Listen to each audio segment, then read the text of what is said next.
हाँ जी, investment fluctuation reserve का case number 4, जब मार्केट वैल्यू बुक वैल्यू से ज़्यादा हो जाए। मार्केट यानी कि हमने वो चीज़ खरीदी थी 50,000 में, आज उसकी कीमत 60,000 है, तो क्या दिक्कत है? अगर ज़्यादा हो गई तो हमें कोई नुकसान तो नहीं हुआ ना, फ़ायदा ही हुआ। तो फिर हमें रिजर्व का क्या करना है? कोई नुकसान नहीं है, तो रिजर्व का क्या करें रिजर्व का? रिजर्व इस्तेमाल नहीं हो रहा तो ओल्ड पार्टनर्स में ओल्ड रेशियो में बढ़ जाएगा, पहली बात। तो investment fluctuation reserve account debit to old partners. Reserve हमारा 30,000 था, ओल्ड पार्टनर्स में ओल्ड रेशियो में डिस्ट्रीब्यूट हो जाएगा।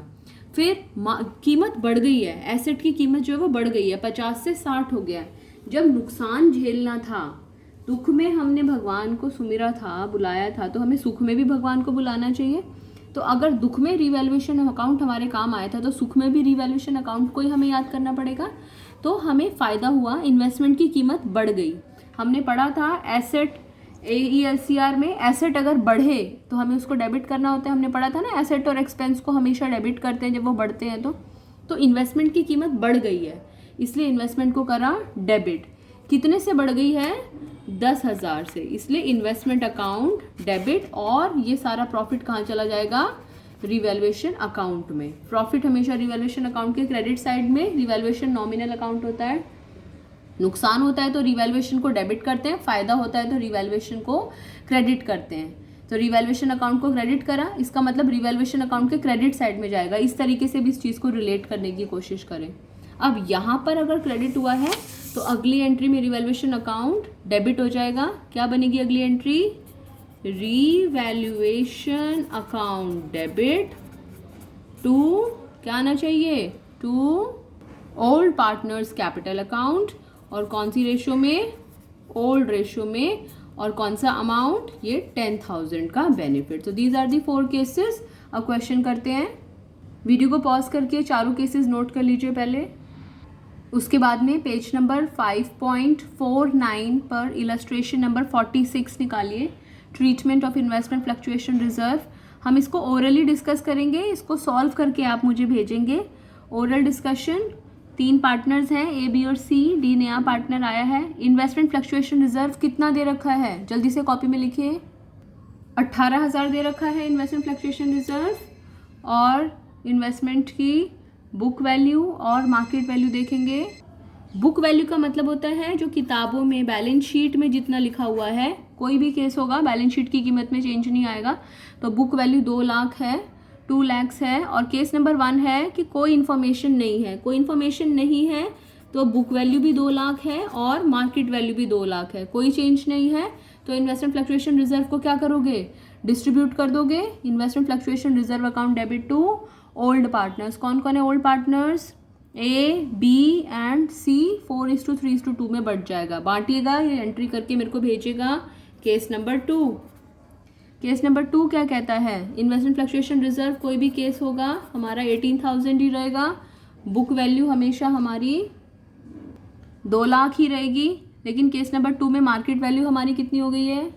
मार्केट वैल्यू भी 2 लाख है। इसका मतलब बुक वैल्यू मार्केट वैल्यू में कोई चेंज नहीं, सेम केस नंबर 1 के जैसा, सेम एंट्री सेम करके आप मुझे भेजेंगे। Case number 3, investment fluctuation reserve कितना? 18,000। बुक वैल्यू में कोई चेंज आएगा? कभी भी चेंज नहीं आएगा, इसलिए बुक वैल्यू कितनी? 2 लाख। ज़रा देखिए केस 3 में मार्केट वैल्यू कितनी है? 1,91,000। तो 91,000, 2 लाख से 1,91, कितने का नुकसान हुआ? 9,000 का। तो 18,000 रिजर्व में से 9,000 इन्वेस्टमेंट में, बाकी का 9,000 ओल्ड पार्टनर्स में ओल्ड रेशो में। एंट्री पास करके मुझे भेजना। Case number 4, investment fluctuation reserve में कोई चेंज नहीं। कितना आएगा इन्वेस्टमेंट फ्लक्चुएशन रिजर्व? 18,000। इन्वेस्टमेंट की बुक वैल्यू में कभी कोई चेंज नहीं, कितना है? 2 लाख, इसमें भी कोई चेंज नहीं। इन्वेस्टमेंट की मार्केट वैल्यू कितनी हो रही है? 1,73,000, 1,73,000। 27,000 का नुकसान हो रहा है। हमारा इन्वेस्टमेंट फ्लक्चुएशन रिजर्व कम पड़ गया, 18,000 है। नुकसान कितने का हो रहा है? 27,000 का। तो 18,000 तो इन्वेस्टमेंट फ्लक्चुएशन रिजर्व से, और जिसका कोई नहीं उसका रिवैल्यूएशन अकाउंट, जो अंतर होगा वो रिवैल्यूएशन से भरपाई, और ऊपर अगर डेबिट तो नीचे वाली एंट्री में उसको क्रेडिट करके ख़त्म कर देंगे। Case number 5, investment fluctuation reserve कितना? कोई चेंज नहीं, 18,000। फिर उसके बाद में इन्वेस्टमेंट की बुक वैल्यू में कोई चेंज नहीं, 2 लाख रुपए। फिर इन्वेस्टमेंट की मार्केट वैल्यू इस बार बढ़कर आई है 2,18,000, 2 लाख से 2,18,000। हमें तो इन्वेस्टमेंट फ्लक्चुएशन रिजर्व की ज़रूरत कब पड़ती है?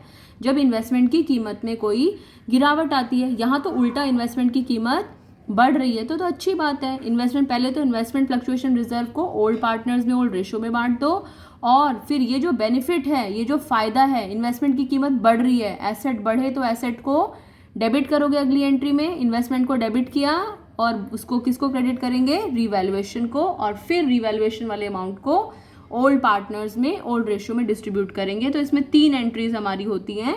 ये सारी एंट्रीज करके मेरे को भेजेंगे आप। आगे क्वेश्चन करते हैं। पेज नंबर 5.99 निकालिए। क्वेश्चन नंबर 72 करेंगे आज हम। 5.99 क्वेश्चन नंबर 72। थोड़ी देर पहले वीडियो को पॉज करके इस क्वेश्चन को ध्यान से पढ़ लें और इसमें से सारी डिटेल नोट कर लें। ओल्ड रेशो क्या है, न्यू रेशो कुछ नहीं दे रखी है, तो सैक्रिफाइसिंग रेशो क्या है, क्या क्या चीज़ें दे रखी हैं, बैलेंस शीट क्लीन करने के लिए क्या क्या है यहाँ पर मुझे दिखाई दे रहा है। यहाँ पर x और y हैं 3:2 ओल्ड, और नीचे सवाल पूरा पढ़ने पर पता चलता है कि कुछ नहीं दिखा हुआ है, तो ओल्ड से न्यू निकलेगी, तो वही ओल्ड है और वही हमारी सैक्रिफाइसिंग रेशो है। So what is the sacrificing ratio in this question? 3:2। Okay, पहली बात। दूसरी बात, यहाँ पर बैलेंस शीट क्लीन करने के लिए हमें क्या क्या दिखाई दे रहा है? लायबिलिटी साइड में सबसे पहले जनरल रिजर्व ढूंढते हैं, नहीं है। कोई अन्य रिजर्व ढूंढते हैं, दिखाई दे रहा है। वर्कमैन कॉम्पेंसेशन रिजर्व दे रखा है हमें। वर्कमैन कॉम्पेंसेशन रिजर्व है तो देखना होगा कि वर्कमैन से रिलेटेड तो कुछ नहीं दे रखा है। फिर लायबिलिटी साइड में और कुछ नहीं है, P&L नहीं है। एसेट साइड में आ जाओ। एसेट साइड में 2 मेन इंपॉर्टेंट नाम दिखाई देते हैं, एक तो गुडविल, देखते ही गोली मार दो, और दूसरा P&L। P&L दिखाई दे रहा है। एसेट साइड वाली की क्या एंट्री होती है? Old partners capital account debit to P&L account. Very good. और 2 P&L करके कैपिटल में आ जाता है। दोनों चीज़ों को साथ साथ रिलेट करके रखा करो। अब फर्स्ट पॉइंट पढ़े, इसमें लिखा हुआ है Z नया पार्टनर आ रहा है। Z ब्रिंग्स इन, कितनी कैपिटल लेकर आ रहा है Z? As ₹40,000 as is share of capital. कितनी कैपिटल लेकर आया है वो? 40,000। तो कैपिटल और प्रीमियम लाने की एंट्री करेंगे यहाँ पर। कैपिटल कितना लेकर आ रहा है, प्रीमियम कितना लेकर आ रहा है?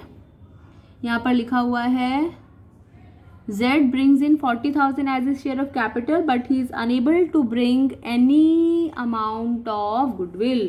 यानी कि कैपिटल तो ला रहा है लेकिन अपने हिस्से का प्रीमियम लेकर नहीं आ रहा है। हमने क्वेश्चन किया था जब आपने प्रीमियम को ना लाने पर क्या एंट्री होती है, वो करी थी। बिना अमाउंट निकाले जरा फटाफट बताओ क्या एंट्री होगी प्रीमियम ना लाने पर? कैपिटल लाने की एंट्री करोगे बैंक टू जेड्स कैपिटल अकाउंट, और प्रीमियम ना लाने की एंट्री करोगे क्या? जेड्स current account debit. Very good. To sacrificing partners. कौन कौन है सैक्रिफाइसिंग पार्टनर्स? x और y। So 2x capital account, 2y capital account sacrificing ratio में। फटाफट ये एंट्री कर लो वीडियो को पॉज करके। अमाउंट बाद में लिख लेना बेशक, कोई दिक्कत नहीं है। अब यहाँ पर इस क्वेश्चन में प्रॉब्लम कहाँ है? इस क्वेश्चन में उसने हमें गुडविल निकाल कर नहीं दे रखी, हमें पूरे फर्म की गुडविल पहले खुद निकालनी है। तो क्या हो गया, हमने पूरा गुडविल निकालने का चैप्टर किया हुआ है। 7th पार्ट पढ़िए, सबसे लास्ट वाला part. Goodwill is valued at 1.5 साल, 1.5 ईयर्स लिखा है। 1.5 का मतलब होता है 3/2। 3/2 years purchase of the average profit of last 3 years. पिछले 3 साल के प्रॉफिट नीचे दिखाई दे रहा है। पिछले 3 साल का प्रॉफिट 10, 20, 30। 10 + 20 + 30 कितना होता है? 60,000 बटे में 3 कितना हो गया? 20,000। और यहाँ लिखा है average of last 3 years less 12,000। Less 12,000 को अंडरलाइन कीजिए। ये 12,000 उसमें से घटाया, 20 में से 12 गया तो हमारा कितना आ गया? 8,000। ये एवरेज निकाल कर और फिर हम गुडविल ऑफ द फर्म निकालेंगे। फटाफट कैलकुलेशन कर लीजिए। पूरे फर्म की गुडविल 12,000। यदि पूरे फर्म की गुडविल 12,000 है तो इसमें से Z का शेयर निकालना कितना होना चाहिए और उसकी एंट्री यहाँ पर आपको करनी है। इसका आगे का पार्ट हम अगली वीडियो में डिस्कस करते हैं।